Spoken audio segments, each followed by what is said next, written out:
Good evening. I'd like to call this regular meeting of the Bolingbrook Village Board to order. We'd like to start with the pledge to our flag, and Chewy Cerna is going to come up here and join me, along with 3 young ladies who are going to assist in the pledge of the flag. So, Chewy, why don't you stand over here so you can be seen? Thank you. Thank you. Thank you. Now, Chewy, before we do that, you have to introduce them. Yes. Okay, let me introduce you. Jennifer, my daughter. Okay, Jennifer Sana. And you want to say your name again? Doria Quintana. And Quetzali Santos. okay, they are the youngest teammates on Oregon. Whatever we do, okay, they follow us, so that's what we do, right? We do right. Okay. So, Okay. thank you. All right. I pledge To the flag of the United States of America and to the republic for which it stands, one nation, under God, indivisible, with liberty and justice for all. Thank you. That was so bad. All right. Roll call, please. Mayor Claire. Here. Trustee Zarate. Here. Trustee Lawler. Here. Trustee Basta. Here. Trustee Watts. Here. Trustee Carpenzano. Here. Trustee Jaskowitz. Here. Next, have the approval of minutes, the regular meeting of September 10th. Is there a motion? So moved. Second. Motion trustee Lawler, second trustee Basta. Questions, comments, corrections? Hearing none, all those in favor say aye. Aye. Opposed, same sign. Minutes stand approved as presented. Approve of the agenda. Mr. Bowen. There is one separate sheet up here with tax receipts which came in after the board packet had gone out, so there's a supplemental. No other additions or corrections. Is there a motion to approve the agenda as presented? So moved. Second. Second. Motion trustee Watts, second trustee Versatile. Carpenzano. Any other comment? Hearing none, all those in favor say aye. Aye. Opposed, same sign. Minutes are approved. The agenda is approved. Next, we have the approval of appointments. We have no appointments this evening, so we'll go into my report. We'll start with a proclamation. Fire Prevention Week. Jeff, would you head this way?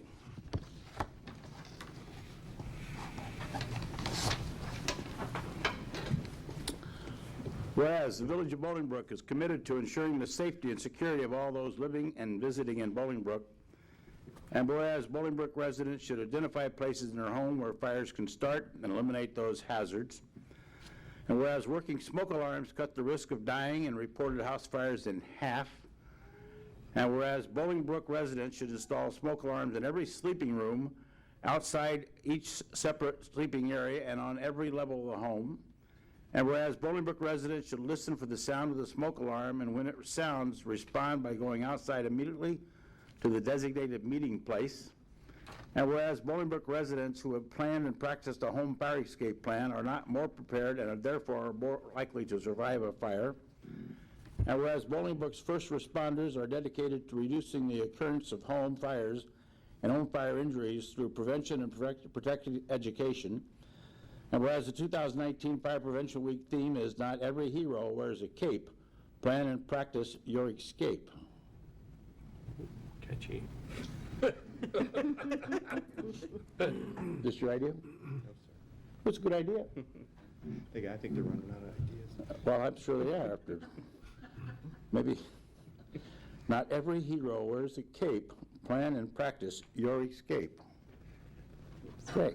Pretty good. Effectively serves to remind us that we need to take personal steps to increase our safety from fire. Now, therefore, I, Roger Clare, Mayor of the Board of Trustees, the Village of Bolingbrook will, and DuPage County, Illinois, do hereby proclaim the week of October 6th through the 12th as Fire Prevention Week throughout this village, and urge all of our residents in Bolingbrook to be aware of their surroundings, look for available ways out in the event of a fire or any other emergency, respond when the smoke alarm sounds by exiting the building immediately, and to support the many public activities and efforts of Bolingbrook's Fire and Emergency Services during Fire Prevention Week 2019. Something that was mentioned that I think sometimes is often not totally understood, that is, go to a designated area. In fact, if your house is on fire, and say there's 3 or 4 people, certainly your children, if there's a fire and you escape the house, you should have an area outside your house, away from the house itself, that you all go to if there's a fire, because in a fire situation, if somebody goes somewhere else in the yard, then everybody's concerned. They don't know if you're still in the house or have escaped safely. So that's the idea of having a place to congregate if you have a fire. Be it you're draping in your driveway, probably the front of the house is the best. That way the first responders, when they get there, will know the house is vacant or if they need to enter the house for some reason. That is my tip for Fire Protection Week. And with that, not every hero wears a cape. Plan and practice your escape. Try to memorize. Good, there you go, Jeff. Jeff LaJoy, our fire prevention, fire marshal. Thank you, sir. Well, Mayor Claire did a good job of hitting one of my main talking points was the, meeting place outside the home. So at first, I'm sorry. No, it's great advice, and it's really crucial because when the men and women respond, the police officers, the fire department, when we respond, if we know everybody's out of the home, it changes a lot. And we have a saying, risk a lot to save a lot, risk a little to save a little. So if there's a life at risk, we're going to give everything. So it's good to know if everybody's out. And it's good also because then you won't have the tendency to want to go back in the home if you know everybody's out. So that's great advice. Plan that meeting place. I'd just like to start by thanking the board and the mayor for their continued support of Fire Prevention Week. Tragically, fire continues to be a real threat, and we tend to underestimate the threat of fire, and that's especially true when it comes to our home. So if we take the time to plan and prepare and familiarize ourselves with how to exit, especially when you have little ones, show them how to open their windows, how the locks work. If you have any unconventional locking devices in your home, for crime prevention and stuff like that, just make sure the little ones know how to open it, because they may be the first ones to the door, and it really is only seconds. So, if we all take a little time to plan and prepare them, we can all be heroes when it comes to fire prevention. And with that being said, I'd also like to invite everybody to our open house. It's going to be Saturday, October 12th. It's going to be from the hours of 10 a.m. to 3 p.m., and it's at all 5 fire stations. So you can go on the village website, go under fire department, and then there's a little tab down that'll show you stations, and all the addresses for the stations come up, and then you can find which one's closest to your home or visit all 5. I'm sure the men and women of the Bolingbrook Fire Department would be happy to see you. So thank you. Good night.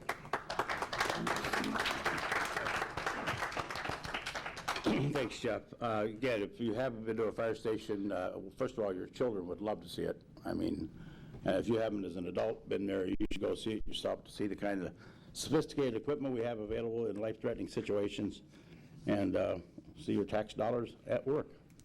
So we have 5 of them, 5 fire stations. They're on the website, so I'm not going to tell you where they are. But I think you've probably seen them. There's one across from Coles, for example, one kitty corner from the golf club, Briarcliff, Boughton Road, Lily Cash. So stop in, 10 to 3? 10 to 3.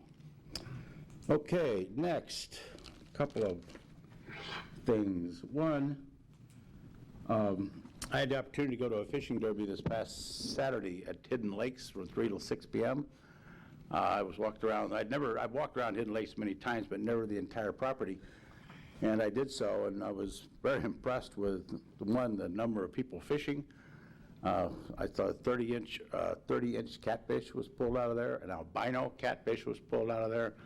A number of people enjoying themselves, every ethnicity you can imagine. Children were fishing, women by themselves fishing, men by themselves fishing, every combination you could think of.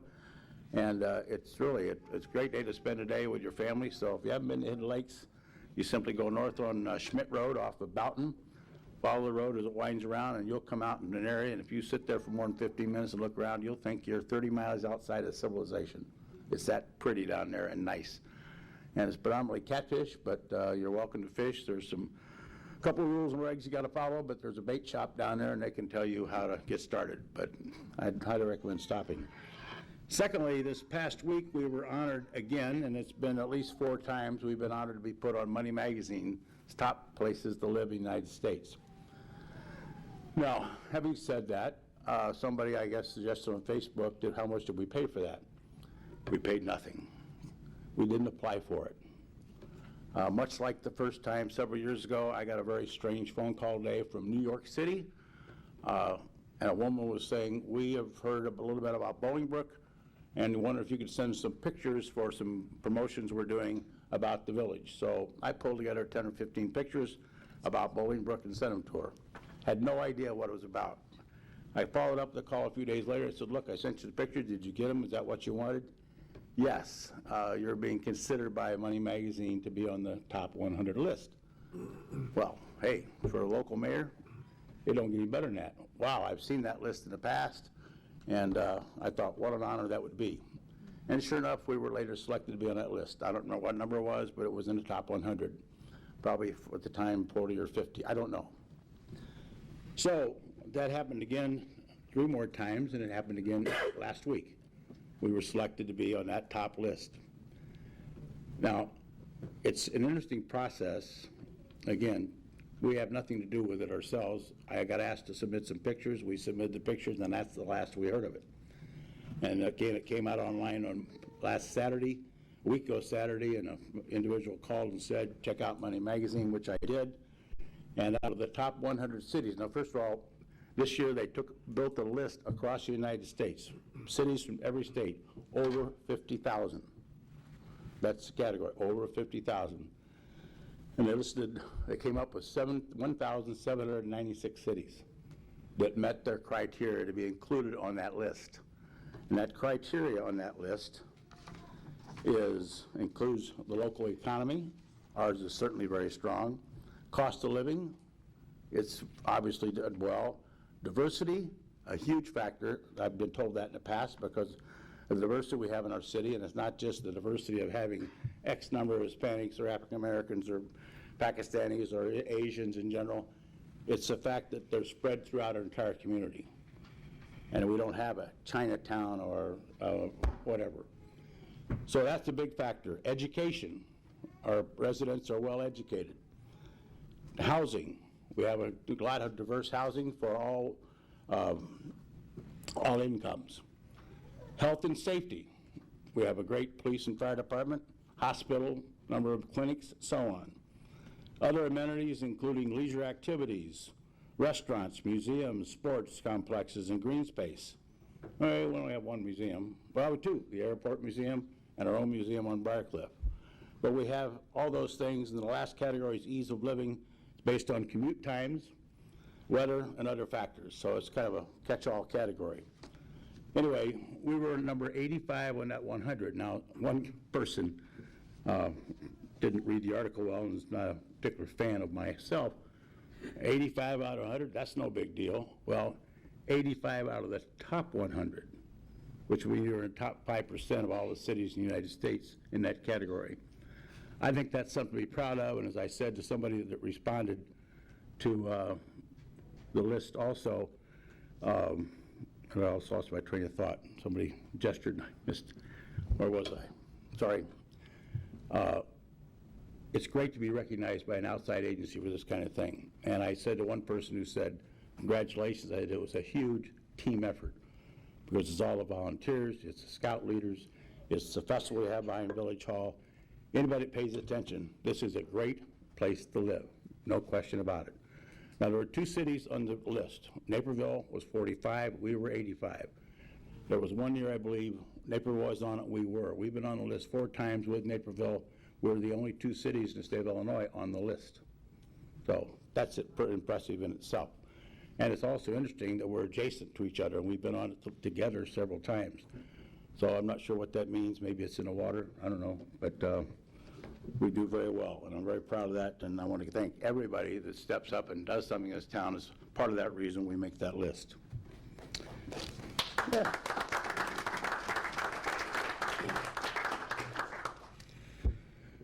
The other thing I want to mention, it's kind of a sad situation, and I don't imagine many people listening will even know the people involved.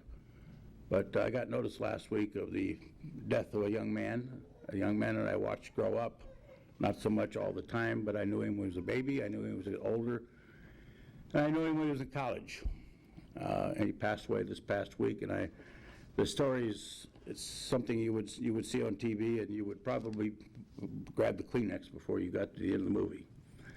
John Berzona, a local resident involved in IT, probably 25 years ago. I met John, and great guy, and he wanted to get involved in IT, and we formed an IT commission. He was chairman of that commission. A great guy. Wife, Mary, correct? Mary, correct. His wife, Mary, and they had a young child named Matt. and I watched Matt grow up for a few years, certainly knew John, knew Mary. Well, I don't know what year it was, and the dates aren't that critical, just the story's the story. Mary contracted cancer, spent 2 years or 3 years fighting it, and finally passed. It was devastating to John and Matt because a 3-person household, and all of a sudden, one of the anchors was gone. Years passed. John fortunately met someone else. Nice lady. What do you remember her name? Sarah. Sarah. They married, and it was like, okay, back to normal. Well, John contracted cancer. Fought the fight. A couple of years, he passed. By that time, Matt, the son, was doing well in school and was accepted to the Air Force Academy. And that's pretty prestigious in and of itself in Colorado. And a month before he graduated from the Air Force Academy is when John passed. So John never got a chance to see his only child complete such a great thing, graduating the Air Force Academy. Well, Matt went to the Air Force Academy, became a pilot. Last week he was flying an experimental plane in Pennsylvania, and it crashed, and he died. His picture's on the screen.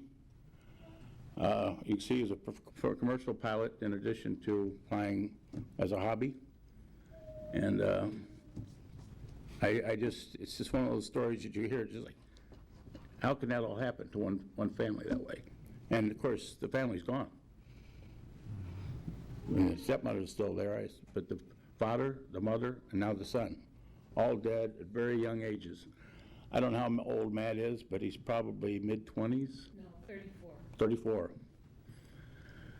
Now, I'm going to tell a story that some people might, I don't know if they'll like it or not, but it's, after John passed, Matt came back from the service, because he was in the military, came back from the service and asked me, he said, you know, Mayor, we'd like to spread my father's ashes across Bolingbrook, because he loved Bolingbrook. No, they're here.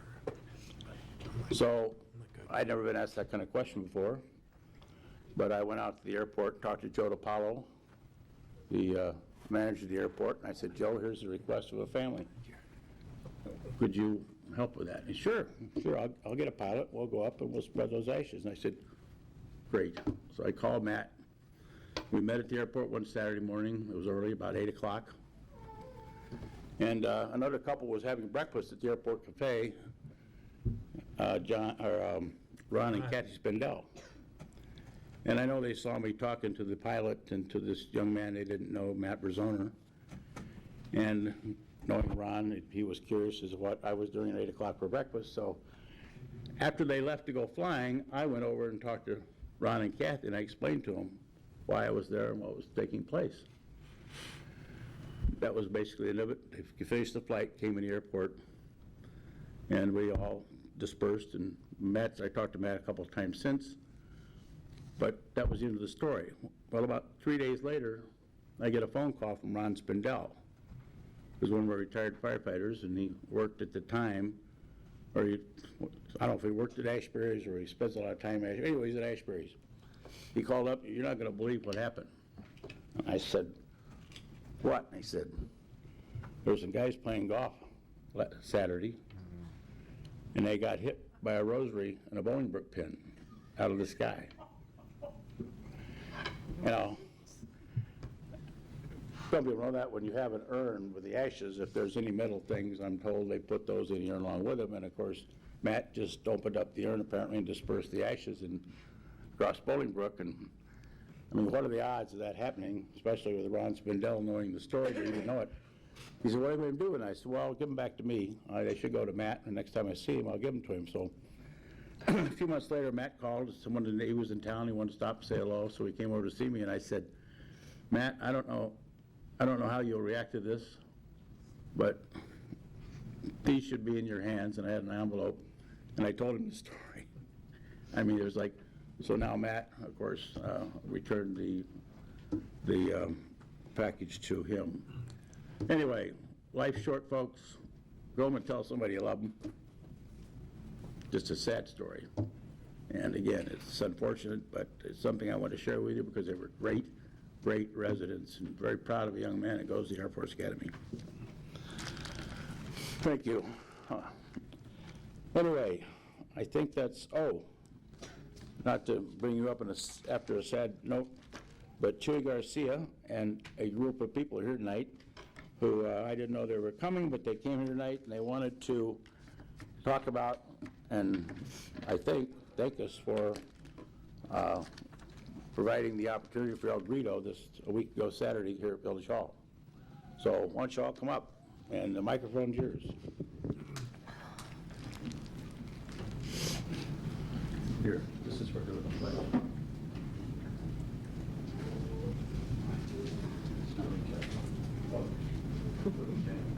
Oh, there.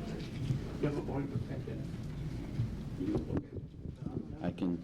Oh, yours. Okay, well, let me, thanks for the opportunity. I know it was last minute, all right? And let me use the phone over here. And come here, everybody, come here. I want you to know this team, okay? Young guys and some old fellas too, all right? But we want to, since last year, we were trying to say thank you for the opportunity to come and have the Grito is a very significant for us to have, thank you, to have you guys to know our culture. Cinco de Mayo is not in Mexican Independence Day, so that's a very clear thing that independence is in September 16. So we decide one day to come up with this idea to put a Grito, which you allowed us to do it.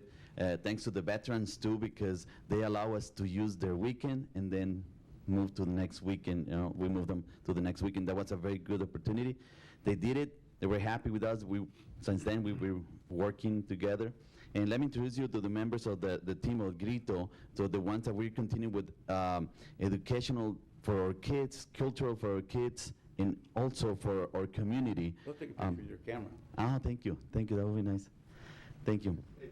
And this is, let me introduce you. Every single one of them, they will say their name. Okay? So, Come on, behind us. My name is Carlos Botello. I'm Doria Quintana, my son Leonardo Quintana. And Doria Quintana. Jennifer Serna. Quetzal Santos. Leslie Huerta. And Juan Quintana. Who's that? And my little one, Paula Jimena Quintana. Say hi. Thank you. Okay, and we want to take this time to say thank you to you, to the board, to the ones that say yes to the. I want to say thank you to the man that was helping us in the public works. I mean, to put everything together. To those people who are not in front right here that work and make possible every single event that you have in here, which that they goes to many miles away, you know, to know about the event, especially in Chicago, that they say how a beautiful revenue we have in here in Bolingbrook, and the work and how the things are set up, and this is all for free for the community. So that impact and for them, it's a huge thing. So thank you to Public Works and everybody who is not present, who is out there working and putting together things, okay? And we have a special gift, okay? This is for you to know, you know our culture, but we want to give you a special gift, okay? This is the base, okay, of this gift. This is only one of the kind, all right? Handmade by people from Chihuahua, which here Carlos is from, okay? Very unique. Chihuahua cheese, I agree. So, yes, that's how it is. You need to find out exactly the match, the move a little bit, and that's stay, okay? Make this? No, we asked them to make it for us. And this is especially for you. This is our tradition, our culture. So we are more than drug dealers and stuff like that. So we make a beautiful art, okay? All right. So I just want to let you know, amazing hands make this just for you, okay? So thanks for the opportunity. And sorry, I had to say it. All right, but. Thank you to all the team, and hopefully, as you see, we are wearing like a Trina Fest logo that might come to the mall. It's going to be found in the mall. We are going to build a huge Katrina. I'm not supposed to say that, right? Well, I did it. We are going to build a huge Katrina, and we are going to develop what that means over the time comes. So to let you know our culture, what we doing that. Okay. So October next year, 2020. Okay. So everybody got the shirt, and we might take one for every single one of you later on. Okay. So thanks for the opportunity. I know Naperville wants us to do the event out there. Okay.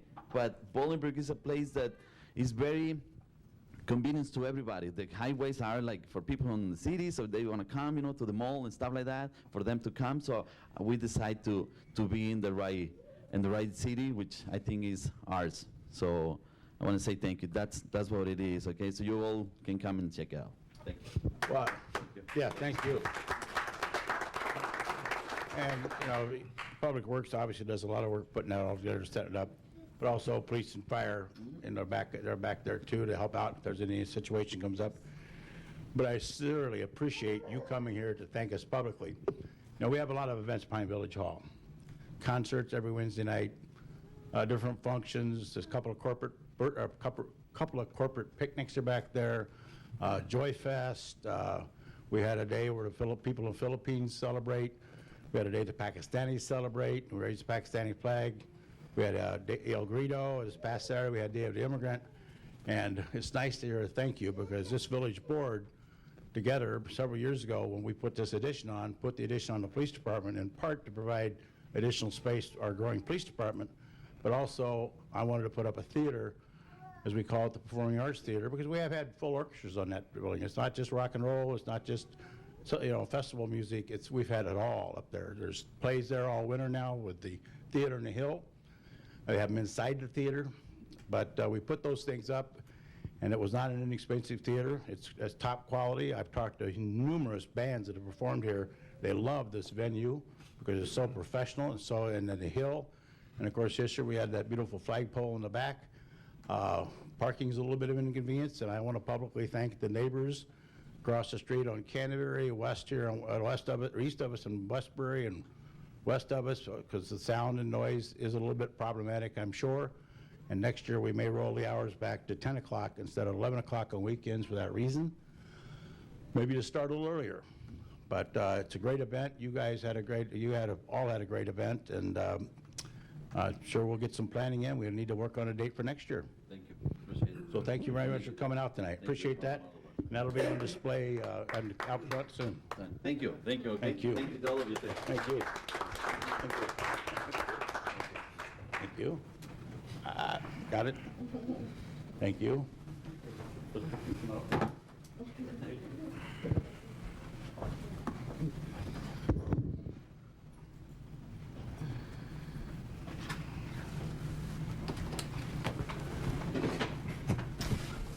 Before I move on, did I forget anything? Okay.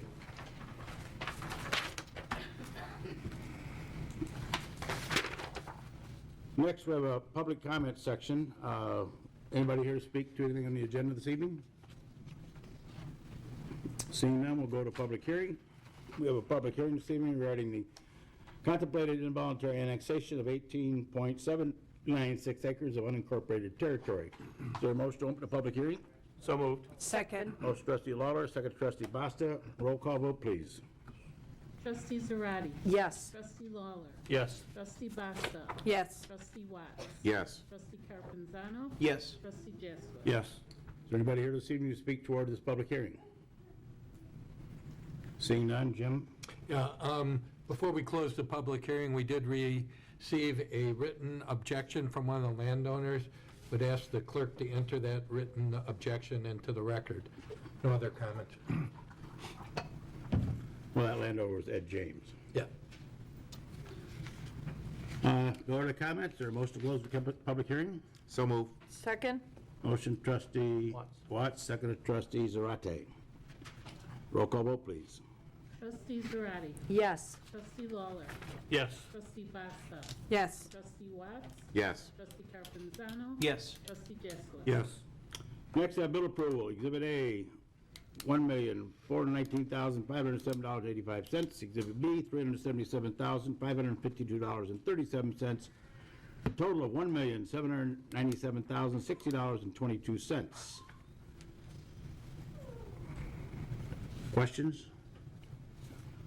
Hearing none, I get a motion? No. you did A not. motion? So moved. Second. Motion trustee Lawler, second trustee Carbonzano.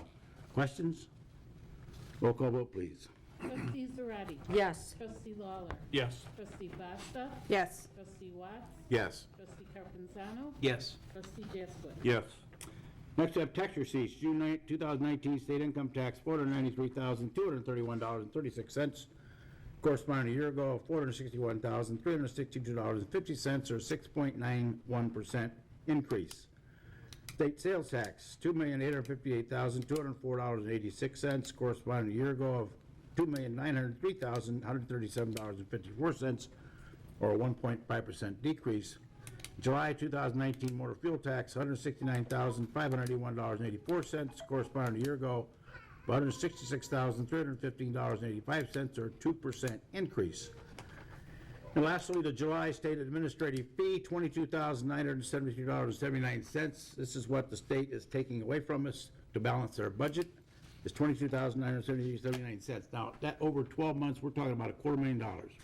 And I've said many times publicly, the General Assembly of the State of Illinois keeps nickel-diming municipalities, taking things away that were committed in past years.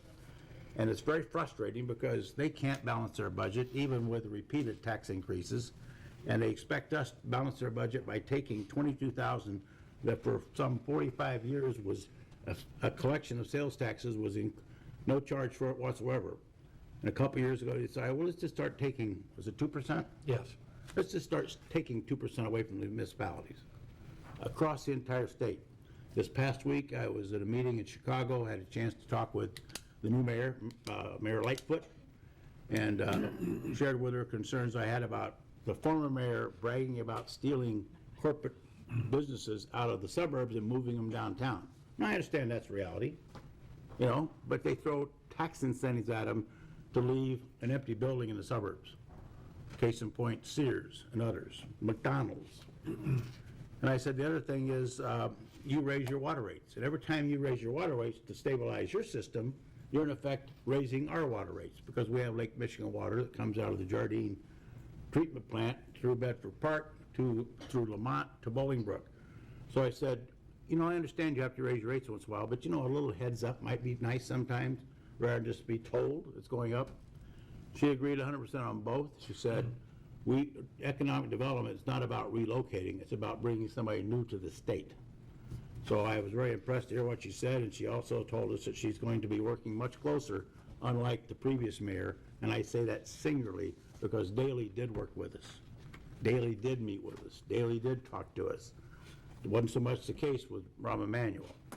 But she said, we need to work together. There's 1,200 cities, almost 1,300 cities in the state of Illinois, and Chicago is not an island in the center. We should be working with at least the suburbs, and on certain issues, working with the entire state of Illinois, because municipalities make it all happen. We're the local government. The best government is the one closest to you. The best government is the one closest to you. Not the one in Washington. You don't have any idea what those people are doing today, or tomorrow, or next week. Well, we do today, I guess. The state government, we don't know what they're doing day to day. Local government, we're there, we're accessible. So, enough of my ranting for tonight. Next, we go on to resolutions. Or first, the resolutions. First resolution. The resolution approving the purchase of a replacement 3 trucks from JX Peterbilt and equipment from Henderson Products, Inc. Is there a motion? So moved. Second. Motion trustee Jaskowitz, second trustee Zarate. This resolution authorizes the purchase of 3 replacement trucks for use in the Public Works Department. The purchase for 2 single-axle trucks and 1 tandem-axle dump truck. The 2021 trucks are being purchased from JX Peterbilt, and the dump bodies and snow equipment from Henderson Products. The single-axle chassis is $93,733.27 a piece. The dual axle is $100,037.21. The dump body, plow, spreader box, and hydraulics are from Henderson. The cost of a single axle add-ons is $91,468, and the tandem axle is $98,586. The purchasing bought through the National Joint Powers Alliance, which is a group purchasing program, so we get the best deal. The cost of these 3 trucks is $569,025.75. This amount is $39,287.25 under budget. The Public Works Committee has reviewed and recommends approval. So you see those trucks going down the street in the wintertime? They're expensive trucks, and sometimes people said you need to buy more trucks. Well, there's certainly, on a heavy snow, it'd be nice to have maybe 4 or 5 extra trucks. It'd be even nicer to have 4 or 5 extra drivers. The reality is you don't stock up with trucks for that one snow. You stock up with trucks to take care of the average snow, and that's what we do. And at the price these trucks are, so the total price of a truck without some of the add-ons is $100,000. Questions? Roll call vote, please. Trustee Zarate. Yes. Trustee Lawler. Yes. Trustee Basta. Yes. Trustee Watts. Yes. Trustee Carpenzano. Yes. Trustee Jessup. Yes. Next resolution approving a payment to the Illinois Environmental Protection Agency for the National Pollution Discharge Elimination Systems permits, sludge generator permit, and stormwater permit. Annual fees to the IPA. Is there a motion? So moved. Second. Motion trustee Lawler, second trustee Carbonzano. This resolution approves a payment of $48,500 to the Illinois Department of Environmental Protection Agency for permit fees to operate the 3 different treatment plants in the stormwater discharge system. The annual fees are the same as last year, which includes $15,000 each for the treatment plants and $2,500 for the sludge generator and $1,000 for the MS4 permit for stormwater. The amount is $1,500, the budget amount of $50,000. Another example of what the state of Illinois does to us. Your state senators, your legislators. They just decided one time, it used to be a $500 permit per plant, right, Lucas? Yes. $500 permit, $15 a year. They raised it to $15, like that. No reason, no explanation. It was a money grab, just like they steal from our sales taxes, they steal from our other revenue sources by tracing these fees. And they get away with it, because you don't know what those folks are doing. Most people don't. I don't know, so they just exist in Springfield. You read about them from February to May, sometimes June. After that, but this is what raises your taxes when they take our revenues away from us. Questions? Comments? Roll call vote, please. Trustee Zarate. Yes. Trustee Lawler. Yes. Trustee Basta. Yes. Trustee Watts. Yes. Trustee Carpenzano. Yes. Trustee Jessup. Yes. The next ordinance. I'd like to, based on a court decision, we'd like to have a motion to continue this ordinance till October 22nd. It's an ordinance involuntary annexing certain unincorporated territory. Is there a motion to continue till 10/22? Motion by trustee Carpenzano. Second. Second by trustee Basta. This is the ordinance annexing the 18.796 acres. Questions? Roll call vote, please. Trustee Zarate. Yes. Trustee Lawler. Yes. Trustee Basta. Yes. Trustee Watts. Yes. Trustee Carpenzano. Yes. Trustee Jessup. Yes. The next ordinance, amending Chapter 13 Municipal Code, increasing Class C from 8 to 9. Wabiq Restaurant, 148 West Boughton Road. It's former Coop's Den, which is the former Portillo's. Right across, well, what is it across from? Geipel Chiropractor? Yeah. Right. Next to Chase Bank. Is there a motion? So moved. Second. Trustee Watts, second trustee Basta.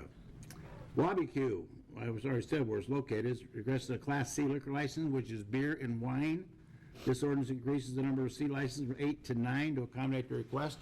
And even though I thought they'd be open 4 or 5 months ago, they are saying now they're going to be open within a week or so. So it should be interesting. They have, it's more like, I don't know. Hibachi.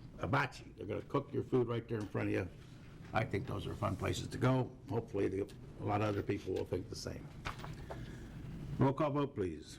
Trustee Zarate. Yes. Trustee Lawler. Yes. Trustee Basta. Yes. Trustee Watts. Yes. Trustee Carpenzano. Yes. Trustee Jessup. Yes. The next ordinance, amending Chapter 13 of the Municipal Code, increasing Class D2 from 18 to 19 for the Jumbo Crab, 194 South Bolingbrook Drive. Is there a motion? So moved. Motion trustee Second. Lawler, second trustee Zarate. Jumbo Crab is locating at 194 South Bolingbrook Drive. That's the former IHOP, the former Sophia's, in front of Walmart. It will be a Japanese seafood restaurant. The restaurant has applied for a D2 full-service liquor license. This ordinance increased the number of D2 from 18 to 19. Questions? Roll call vote, please. Trustee Zarate. Yes. Trustee Waller. Yes. Trustee Basta. Yes. Trustee Watts. Yes. Trustee Carpenzano. Yes. Trustee Jessup. Yes. A lot of new places to eat in Bolingbrook, folks. A lot of them. And that just shows the strength of our economy, the strength of our buying power. So please support them. Shop Bolingbrook. Next, we have questions of the audience. Anybody in the audience have a question? Question, trustee comments, reports. Trustee Zarate. Thank you, Mayor. Fire Prevention Week will have their open house Saturday, October 12th, from 10 to 3. Fire Station 1 will be at 460 East Briarcliff Road. Station 2 will be 375 Lily Cash Lane. Station 3 at 376 East Mountain Road. Station 4, 1111 West Mountain Road. Station 5, 1900 Rodeo Drive. Not every hero wears a cap. Plan and practice your escape. I would like to thank SEMA for coming down and presenting the mayor with this beautiful, beautiful vase from Mexico. And I don't want to mention everybody's name because I don't want to leave anybody out, but thank you so much. It was a beautiful gift. Thank you. All right, so one of the restaurants that was at El Grito was Perla Negra. It's the former Pucho's, north of Dunkin' Donuts in front of Tony's. So they announced at the event that they're going to be opening September 28th. We previously approved their liquor license. So great young man who went to Bolingbrook schools. And so they're opening and should be, they had some pretty good ceviche, a little spicy, but it was good. So you can come out and enjoy that. October 10th, and it's a Thursday night, and this is the annual Citizens Against Abuse event. 21st annual Rally and March Against Abuse. And the topic this year is Shining the Light, and this will be from 5:30 to 8 p.m. at the Levy Center. I'm honored to serve with the group, serve on the board of Citizens Against Abuse. And what they're going to do this year, rather than focus on folks who have been suffering through abuse and have them relive it, they're going to be talking about how to survive and celebrate the fact that people have survived abuse and give some great tips. There's a lot of community resources there that night, and want to encourage folks to come out to the Levy Center. After they go through the program, then there will be a walk from the Levy Center to the Veterans Memorial at Village Hall to honor those and celebrate life and all those survivors of abuse. So encourage you to come out and get to know the assets available, the resources available for those who are suffering through abuse in our community. That's it. Thank you. Upcoming on Saturday, September 28th from 3 to 7, we have Fall Fest, an explosion of color, will be held at the Bolingbrook Recreation and Aquatics Complex on Lindsay Lane. Event has live music by C Factor, fireworks will be at dusk, food, fun, and lots of family activities, including pumpkin patch and tricycle races. Challenge you guys. For a full schedule of events, you can go to bolingbrookparks.org. Again, that's bolingbrookparks.org. Any age limit on the tricycle races? I think it's a weight limit, not an age limit. Okay. All right, then. Also, we have Coffee with the Chiefs coming up at Dunkin' Donuts at 245 South Bolingbrook Drive, and that will be Tuesday, October 1st from 8 a.m. to 9 a.m. Again, that's Dunkin' Donuts on Bolingbrook Drive. That is all that I have. Thank you so much. Mike, if you don't know the answer to the question, don't ask it. Well, I think I knew the answer. Let's see what you come up with. I was trying to be nice. So Saturday, October 5th, between the hours of 2 p.m., starting right at 2 p.m. to 6 p.m., the Glow Art Experience is back. This is the third annual inclusive art event. It's taking place at Jamie McGee Elementary School at 179 Commonwealth Drive. They want you to know it's an experience you'll never forget. It's for all ages and abilities. There will be adaptive equipment for every ability level provided by Zot Arts, and they want you to register today. For more information, you can call 630-697-2958, or you can email bbglowarts@gmail.com. Always a fun event. Next up, we have the Community Mobile Pantry. This is taking place at New Hope Baptist Church, which is located at 509 East Briarcliff Road in Bolingbrook. That's taking place Monday, October 7th, between the hours of 4 and 6 p.m. So this is West Suburban Community Pantry in partnership with Northern Illinois Food Bank, and it takes place right here in Bolingbrook at New Hope Baptist Church, October 7th. And then finally, on behalf of my wife, Sharon, and our entire family, I'd like to wish our twin little ones, Shania and Sheldon Jr., a happy 5th birthday. Oh. So happy birthday, twins. Daddy loves you. And we celebrated. We had a big party on Sunday, and they've had parties at their preschool. So we've been partying for the past several days. And so the twins are obviously a joy to us, and they're growing fast, and just wanted to wish them a happy birthday. Thank you. I think Trustee Watts forgot to invite me to the birthday party, but I'll forgive him. When you do karaoke, happy birthday.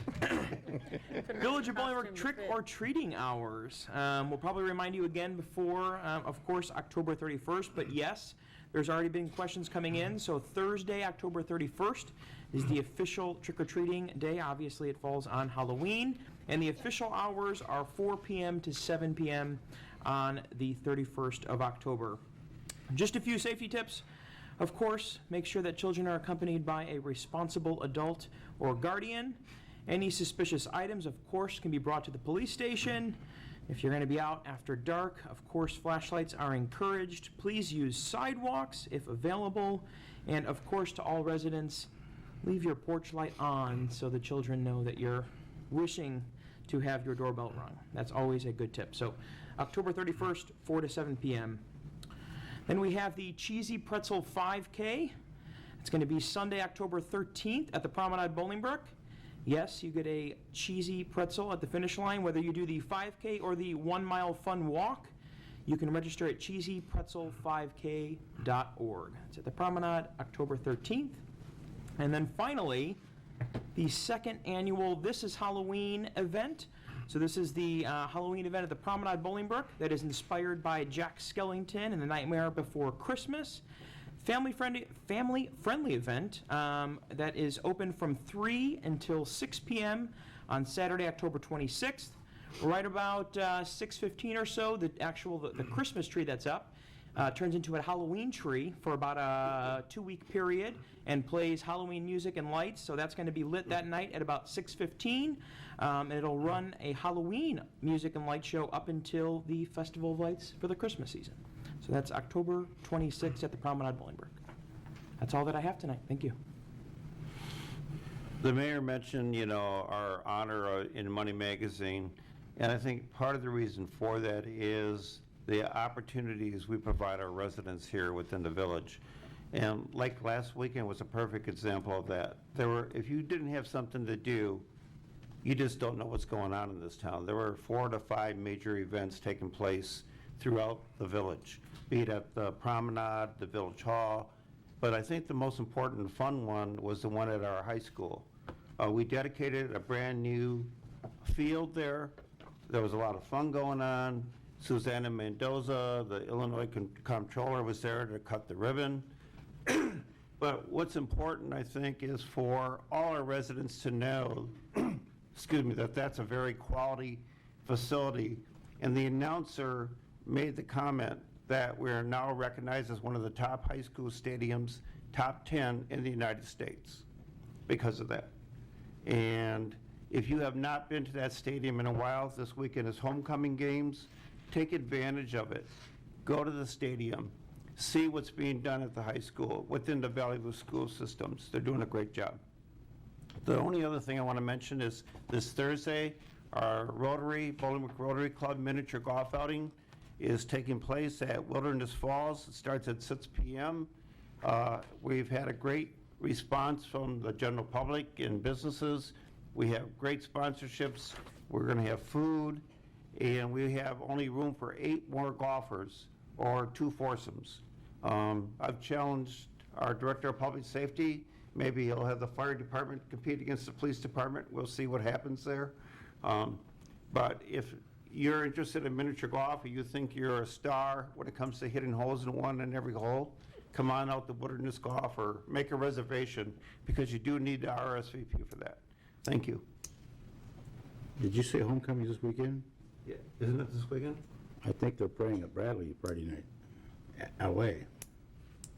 Is that Saturday? Well, I don't think homecoming at Bolingbrook this weekend, so check. I think it's following weekend. Following week? Yeah, not this weekend. October? Okay. Plainfield. I just don't want to confuse people. Okay, so didn't we receive an email saying it was this weekend, Mary? I didn't. That was Trojans. Trojan. Trojans, that was sorry. Trojans. Wrong football team. I didn't mention it, I did forgot my earlier comments about Matt Brazoner. Those of you that do know him or did know of the family, there are services Friday at Macaulay Funeral Home and services wake and services Saturday. I don't know the times yet, but I'm sure you can go online or call Macaulay's and find that out. With that, we go to further business. No executive sessions or a motion to adjourn? So moved. Second. Motion trustee Basta, and seconded by trustee Watts. To adjourn, all in favor say aye. Aye. Opposed, same sign. We stand adjourned.